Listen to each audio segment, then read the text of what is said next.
여러분 반갑습니다. 일석이조 한국사 김병헌입니다. 이번 시간에는 고대국가 두 번째 백제 시간입니다. 지난 고구려 시간과 고구려 때와 마찬가지로 중국과의 시기 비교를 먼저 해보겠습니다. 중국은 똑같습니다. 중국은 똑같습니다. 후한, 삼국, 서진, 동진, 5호 16국, 남북조 시대, 그리고 수당입니다. 자, 백제는 세 시기로 좀 나눠봐야 되는데, 하나는 475, 이때가 언제죠? 475 외우셔야 됩니다. 이거는 475 웅진천도, 538 사비천도, 요건 외워둬야 됩니다. 그러니까 475 웅진천도 이전에는 한성시대, 538 사비천도 이전에는 여기는 웅진시대, 그리고 538 여기는 사비시대가 되죠. 요 정도는 좀 알고 계시고, 그리고 660년이 되면 신라 나당연합군에 의해서 멸망을 하죠. 이렇게 하고 이제 처음부터 갑니다. 시조는 주몽의 아들 온조고 BC 18년에 건국을 합니다. 하남 미래성에 정착을 해서 마한 소국의 하나로 발전을 합니다. 자, 그리고 부여 및 고구려계 유의민이 대부분이고 지배층은 왕족인 부여족과 대성 8족입니다. 8개 성이라는 뜻이죠. 대성 8족. 그리고 전성기는 4세기. 자, 백제는 4세기, 고구려는 5세기, 신라는 6세기. 이렇게 되죠. 그 전성기는 반드시 알아둬야 됩니다. 자, 백제 전성기는 4세기라는 거 알아두시고 3세기부터 갑니다. 고이왕 때 목지국을 병합합니다. 자, 사만소국이 마한소국 54개, 마한소국, 진한소국 12개, 그 다음에 변한소국 12개, 이렇게 많은 소국들이 있는데 그 중에서 목지국이 대부분의 사만 소국들을 지배했다고 보는 겁니다. 근데 이 목지국의 정체가 썩 그렇게 분명하지는 않습니다. 자, 목지국, 사만 소국들을 전체 아우르고 있는 이 목지국을 병합함으로 해서 한강 유역을 완전히 장악하죠. 그리고 낙랑군과 대방국도 공격하기도 하고, 이때는 고유왕이 좀 소극적인 것보다 이제 적극적으로 적극적 공격으로 이제 전환을 하죠. 자, 그리고 261년에는 육자평 16관등에 대한 그 율령을 반포합니다. 육자평 16관등, 261년 3세기입니다. 3세기. 그리고 백관의 관복을 제정합니다. 관복은 이때는 아직은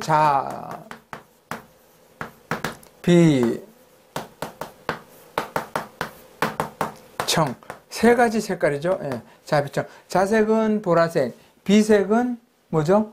비색은 붉은색, 청은 청색. 이렇게 되죠. 이렇게 자비청 3색 공복을 제정을 합니다. 그리고 4세기로 가면 이제 근초고왕이 나오죠. 근초고왕은 왕이 부자상속을 해서 왕권을 전제화하고, 그리고 이때 왕위는 천자문, 논어를, 그리고 아직기는 한자를 일본에 전파합니다. 자, 갑자기 왜 문화? 제 강의는 특정 왕, 특정 시기나 왕을 특정할 수 있으면 그때 웬만하면 문화, 사회 다 같이 합니다. 그래야 흐름을 알 수 있습니다. 자, 정치 따로, 사회, 경제 따로, 사회 따로, 문화 따로, 전부 따로 주제별로 또 그렇게 하다 보면 나중에 전체적으로 통합적인 문제에서 시기를 물어볼 때는 헷갈리기 시작합니다. 어디 갖다 끼워 넣어야 할지 잘 모릅니다. 그렇기 때문에 이런 식으로 웬만하면은 어느 왕이 어떤 왕에게 일어난 일, 이런 특정 시기, 연도를 특정할 수 있는 것은 가능하면 그 정치사에 거의 다 같이 포함을 합니다. 상대적으로 경제, 사회, 문화 부분이 분량이 많이 줄겠죠. 자, 그리고 박사고흥을 시켜서 역사서인 서기를 편찬합니다. 역사서. 서기가 아니에요. 서기죠. 서기. 서적. 서기를 편찬합니다. 그리고 이때 일본의 칠지도를 화사합니다. 칠지도 7개의 가지죠. 이때는 가지 시자로 쓰였습니다. 칠지도 7개의 가지가 있는 칼을 일본에 하사했더라 이 말이죠. 이때 하사한 해가 언제입니까? 369죠. 이렇게 해야죠. 369, 369, 369, 369, 369, 칠지도 이렇게 외워두십시오. 제 행동이 우스꽝스러우면 괜찮습니다. 우스꽝스러워도 괜찮습니다. 이 칠지도만 기억나면 됩니다. 자, 다음으로 갑니다.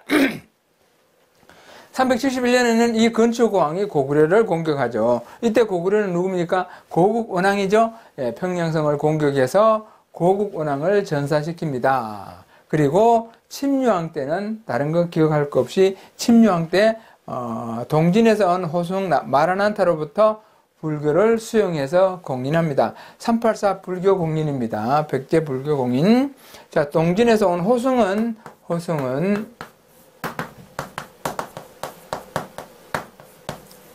인도승이라는 뜻입니다. 인도승, 호승 마라난타로부터 불교를 수용해서 공인을 합니다. 그리고 참고로 고구려는 372년 4세기입니다. 372년 같은 4세기죠. 예, 고구려 조금 빠르네요. 고구려가 한 12년 정도 빠르네요. 다음 백제의 대외관계를 좀 살펴보도록 하죠. 4세기가 백제의 전성기입니다. 4세기 백제 전성기의 대외관계. 자, 건초고왕 때입니다. 마한 지역을 공격을 합니다. 정복을 하죠. 그리고 황해도 쪽으로 진출해서 고구려와 대립 관계를 이루고 있습니다. 그리고 가야에 대한 지배권도 행사하고요. 4세기 때입니다. 그리고 산둥반도로 진출합니다. 산둥반도 진출은 지금 8종 교과서 중에 안 나와 있는 데도 있고 나와 있는 데도 있습니다. 그리고 동진과 교류합니다. 동진. 이때 이 동진과 교류할 때 이때 이 동진에 유명한 사람이 하나 있습니다. 아주 유명한 사람. 지금도 사람들 입에 오르내리는 사람이 있습니다. 그것이 바로 아주 명필 왕희지입니다. 명필 왕희지입니다. 왕희지. 이때 인물입니다. 자, 동진과 교류합니다. 그리고 371년에는 평양성을 공격해서 고국 원왕을 전사시키죠. 그리고 369 칠지도 외에는 369년에 칠지도를 하사합니다.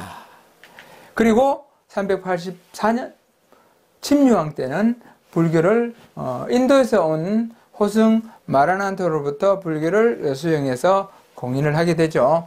이렇게 해서 4세기 백제 상황 지도를 통해서 살펴봤습니다. 그리고 5세기로 갑니다. 5세기는 고구려의 전성기죠. 고구려가 특히 427 평양천도 후에 장수왕이 평양천도 후에 계속 남쪽으로 밀려 내려오죠. 그러니 백제는 어떻게 합니까? 동병상련이라고 신라와 손잡을 수밖에 없겠죠. 그래서 비유왕 때는 신라와 손을 잡습니다. 낮에 동맹을 맺습니다. 이때 동병상련이라고 고사성어 하나 알아들고 가죠. 동병상련.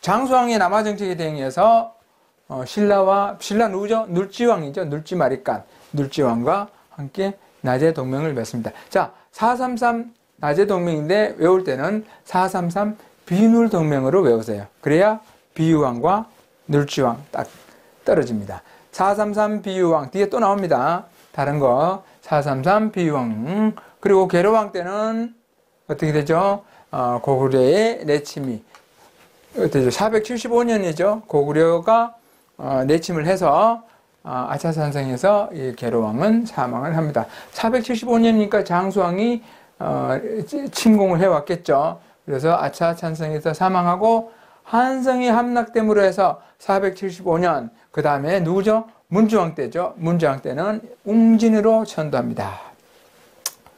웅진을 천도했는데 왕권이 쫓겨갔으니까 왕권이 약할 수밖에 없겠죠. 그러니 귀족 세력이 국정을 주도합니다. 그리고 동송왕은 백제와 또 혼인동맹을 맺죠. 자, 비유왕과의 나주동맹, 비눌동맹은 433인데 여기는 493, 딱 60갑자, 60년 뒤입니다.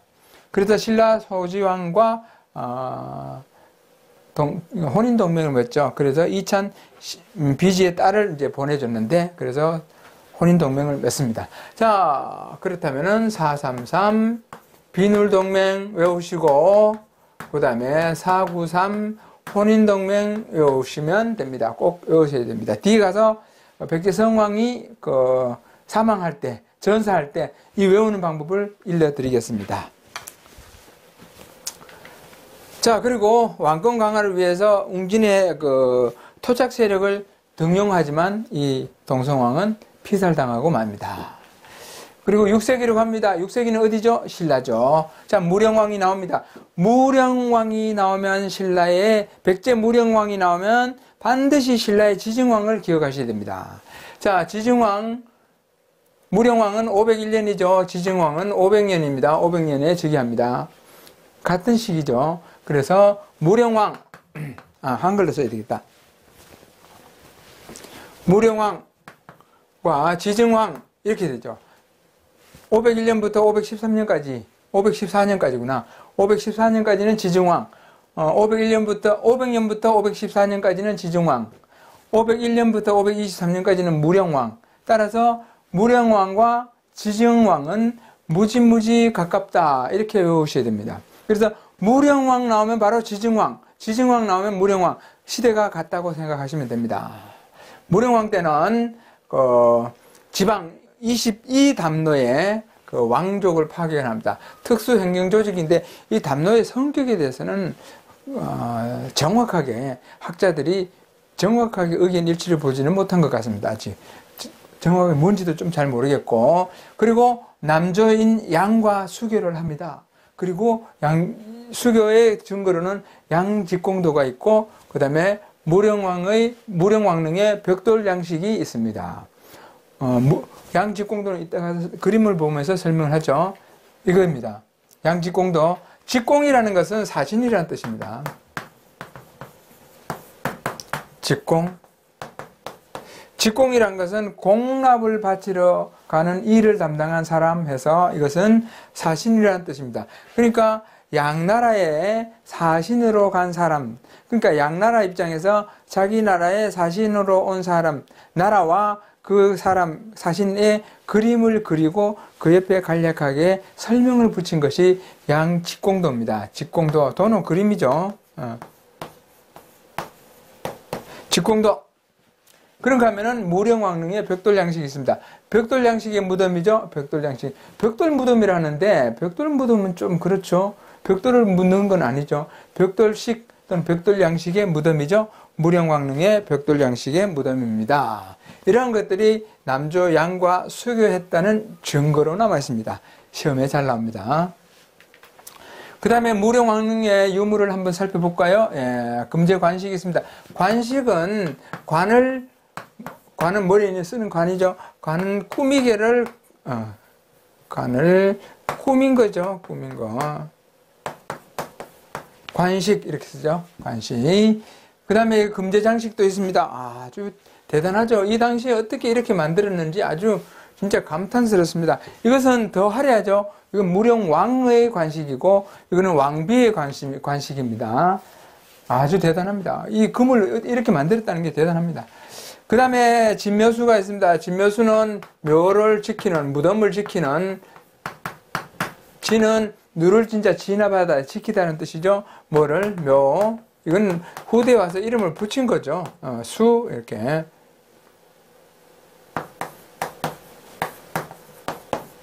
진묘수 이렇게. 짐승수죠. 후대에 이름을 붙인 것이지 진묘수라고 되어 있는 건 아니죠. 그 다음에 이게 지석이 있습니다. 이 지석이라는 것은 땅을 샀다는 뜻이죠. 매지권입니다. 매지권. 샀다는 거예요. 매, 지, 땅, 권, 문서, 매지권 이렇게 이런 지석. 여기 이 무령왕을 쓰기 위해서 이 땅신에게 이 땅을 얼마 주고 샀으니 그리 알라라고 되어 있는 거죠. 자, 이러한 무령왕릉의 무덤에 있는 그 유물들, 이러한 것이 이제 사진으로 제시되고 무령왕릉에 대해서 묻는 그런 문제들이 출제가 될 수 있죠.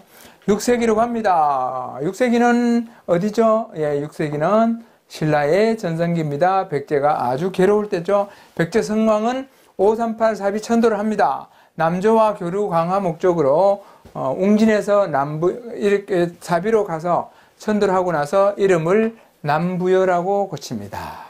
남쪽에 있는 부여라는 뜻이겠죠. 그리고 22부의 주왕에는 22부를 확대 정비하고 지방은 5부 5방의 제도를 정비합니다. 뭔가 좀 한번 해보겠다 이거죠. 그런데 이렇게 해놓고 또 한강유역을 회복을 하려고 추진하죠. 고구려에게 빼앗긴 407년도에 뺏겼죠. 한강유역 회복 추진을 합니다. 407년도도 빼앗기고 그 다음에 475 웅진청도 할 때 확실하게 빼앗겼죠.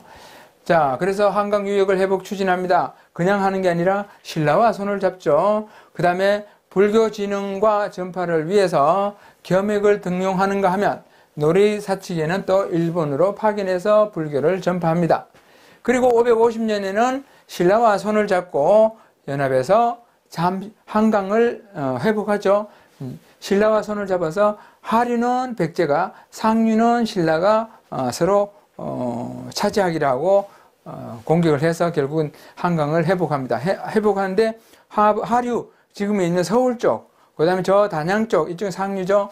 이렇게 해서 따로따로 일시적으로 회복했는데 그 다음 해에 한강 하류는 자, 신라 진흥왕이 백제와 연합해서 한강을 회복했는데 한강 쪽에는 보니까 농지도 넓고 이건 살기 너무 좋은데 상류 단양 쪽에 이렇게 회복을 해놓으니까 이건 전부 산밖에 없고 괜히 고생만 했다는 생각이 들죠. 이게 뭐야? 그래서 안 되겠다 싶어서 진흥왕이 백제 성왕이 차지하고 있는 한강 하류를 가서 공격해서 뺏어버리죠.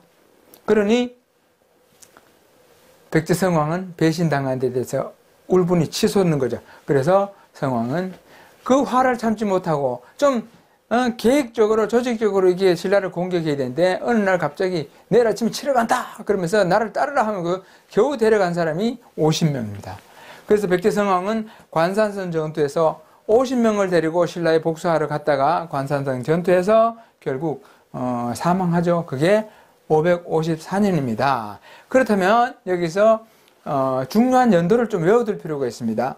자, 성왕이 사망할 때까지 연도 꼭 외워야 하는 게 뭐냐면은 433년에 나제동맹, 비눌동맹을 하죠. 그 다음에 493년에 그 다음에 혼인동맹을 하죠. 그 다음에 554년에 백제성왕이 관산성 전투에서 죽습니다. 그럼 요 세 가지만 알아도 여기 있는 것을 나머지는 앞뒤로 딱 끼워 맞출 수 있겠죠. 자, 3355 신라와 백제가 손을 잡고 3355 고구려를 공격합니다. 그때가 언제죠? 근데 백제는 전성기가 언제죠? 백제는 4세기가 전성기더라. 그래서 이것을 딱 반을 가르면 433년에는 나제동맹, 비눌동맹이죠. 그리고 딱 60가짜 지나서 494년에는 동서동맹, 백제는 동성왕, 신라는 소주왕, 혼인동맹이죠. 그래서 동서동맹. 그리고 554년에는 백제성왕이 관산성 전투에서 사망하는 해죠. 그리고 554년이니까 553년에는 신라가 한강을 빼앗아 버리죠. 551년에는 550년에는 백제와 신라가 일시적으로 같이 힘을 합쳐서 연합해서 한강을 회복하죠. 그렇게 해서 딱 알 수가 있습니다. 그러면 553년, 551년 이런 식으로 550년 이런 식으로 거슬러 가면 되죠. 그래서 433, 554, 33 한 분만 더 하죠. 3355 백제 전성기는 4세기 이렇게 딱 잘라서 하면 433 비눌동맹, 554 성왕전사, 493 동서동맹 이런 식으로 외워두시면 됩니다. 자, 이렇게 해서 백제성왕은 관산성 전투에서 사망을 하게 됩니다. 자, 이제 백제의 사회에 대해서 살펴볼까요? 고구려와 비슷해서 상무적인 기상이 있습니다. 상무적인 기상. 그리고 활쏘기, 바둑, 장기, 투어도 고구려와 같죠. 중국의 고전과 역사책을 즐겼고 한문을 능숙하게 구사합니다. 그리고 관청 실무에도 아주 밝았다는 것. 여기 시험에 나온다, 이거. 자, 중국 고전에, 그러니까 중국과 가깝습니다. 그러니까 공부도 잘하고, 한문도 잘하고, 관청에서 일도 잘합니다. 그 다음에, 그러니까 한문 능숙하게 하고, 관청 실무 밝은 거, 나중에 가면 이걸 뭐라 그러니까? 능리라 그러죠. 능리. 그래도 밝고 능하고 관리에도 능하다. 능문능리라 그러죠. 그 다음에 귀족회의가 있습니다. 좌평회의인데 좌평회의는 우리가 일반적으로 공부할 땐 잘 쓰지 않죠. 그 좌평회의는 의장은 상자평, 장소는 정사암, 주로 이것을 정사암회의라고 하죠. 정사암회의. 그리고 엄격한 형법이 있어서 반역한 자나 전쟁터에서 퇴각한 자는 차명에 처합니다. 그리고 도둑질한 자는 귀양을 보내고 2배를 배상합니다. 관리가 뇌물을 받거나 국가의 재물을 횡령했을 때는 3배를 배상하고 죽을 때까지 금고형에 처합니다. 금고형, 꼼짝 못하게 하는 거죠. 금고형에 처하더라. 금고형에 처하더라 말이죠. 그리고 간음한 아내는 남편 집에 노비로 삼는다는 아주 특별한 형벌이 있습니다. 간음한 아내는 남편 집에 노비로 삼는다. 상상이 안 됩니다. 노비로 됐을 때 어떻게 됐을까? 자, 사료 탐구를 좀 보죠. 이번에 여기는 정사암회에 대한 사료입니다. 호암사에는 정사암이라는 바위가 있으니 나라에서 재상을 선출할 때는 당선될 후보자 3, 4인의 이름을 써서 봉함을 하여 바위 위에 두었다. 조금 뒤에 지도부와 이름 위에 도장 자국이 있는 자로서 재상을 삼으니 이 때문에 정사암이라 한 것이다. 정사암이라는 것은 정치를 하는, 정사하는 바위라는 뜻이죠. 정사암. 그리고 반란하거나 전쟁에서 퇴각한 자, 살인자는 참수한다. 도둑질한 자는 유배형에 청하고 그 작물의 2배를 징수한다. 간통한 부인은 남편 집 여정으로 삼는다. 이런 것도 있습니다. 또 반역한 자는 사형에 처하고 가산을 모술한다. 살인자는 노비 3사람으로 속죄하며 관리가 뇌물을 받거나 도둑질을 한 자는 그 작물의 3배를 추징하고 곧바로 종친토록 금고형에 처한다. 이런 형벌도 있고, 그 다음, 자, 성왕 이제 548년이니까 554년에 성왕이 죽죠. 548년이면은 이 무렵에 이제 신라하고 이제 손잡을 무렵이죠. 신라하고 연합해서 한강을 회복하려는 그 무렵인데, 고구려 왕 평성이 예와 공모하여 한수 이북의 독산성을 공격해왔다. 왕이 신라에 사신을 보내 구원을 요청했다. 신라왕이 장군 주진을 시켜 갑졸 3,000명을 거느리고 떠나게 하였다. 주진은 밤낮으로 행군하여 독산성 아래에 이르러 고구려 군사들과 일전을 벌여 크게 이겼다. 이렇게 되어 있습니다. 이때는 이제 서로 신라와 백제가 손을 잡을 무렵이죠. 근데 그 다음에는 성왕 31년 553년 가을 7월 신라가 동북 변경을 빼앗아 신주를 설치하였다. 겨울 10월 왕의 딸이 신라에 시집갔다. 이때 한강을 잠시 회복했던 한강을 신라에게 빼앗기는 그 장면이죠.